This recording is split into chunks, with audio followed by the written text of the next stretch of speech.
And here we are talking about some of our favorite Coleoptera. So we're going to do things in color categories for this section. So we're going to start with our beautiful gem tones, and then we're going to move to our nice warm earth tones. So Jason, tell me about this little lovely creature. So that lovely creature is known as the rainbow stag beetle, Phallocrignothismulleri. Once considered one of the rarest insects on Earth, and even in the dried insect trade, a specimen could fetch thousands of dollars amongst collectors. However, in the late 90s, Japanese beetle breeders who specialize in stag beetles were able to get some specimens. They tried rearing them with their traditional methods, and voila, they're really easy to breed in captivity. So now they are extremely commonplace as a captive beetle pet in East Asia. Of course, in the United States, you need permits to have exotic insects like this.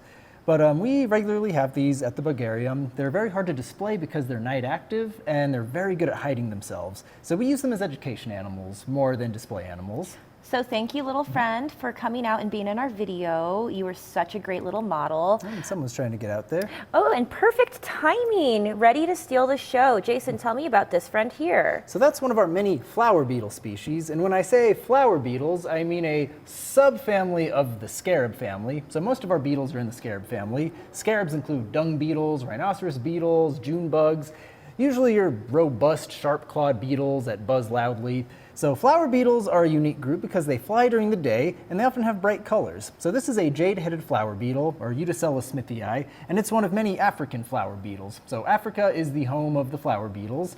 They're very similar to our fig beetles here that we've seen in the summer. I think in our pollinator episode we were playing with some fig beetles outside. So this is an African version, and you can see he has the metallic green colors, but he also has a Y-shaped horn on the head. A lot of flower beetles have little head horns. Even our local ones have tiny ones. This beautiful headshot. Look at this.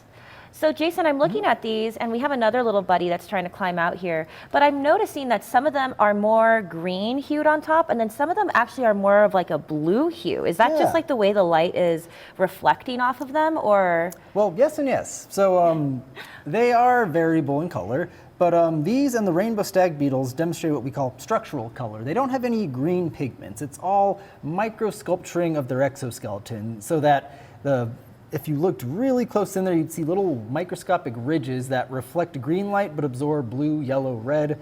And those can vary a little bit on how wide they are, so you can get up, and they do fly. And he caught the golden snitch. Nicely done. Show us your hand. Camera crew working overtime over here. Yep, so flower beetles are excellent flyers. They're the best flyers of the scarab family. Whereas in things like the rainbow stag beetles, so they're technically in the stag beetle family, which is close to the scarab family, they only fly at night, and they're sluggish during the day, not doing a whole lot, usually hiding themselves.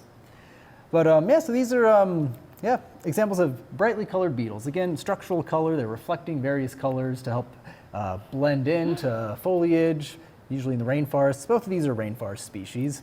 Beautiful gem-toned friends. So come back next week, and we're going to talk about these other lovely specimens we have here, the warm, earthy tones. The ones that are stuck on my arm right now. Can't wait. They're my favorite.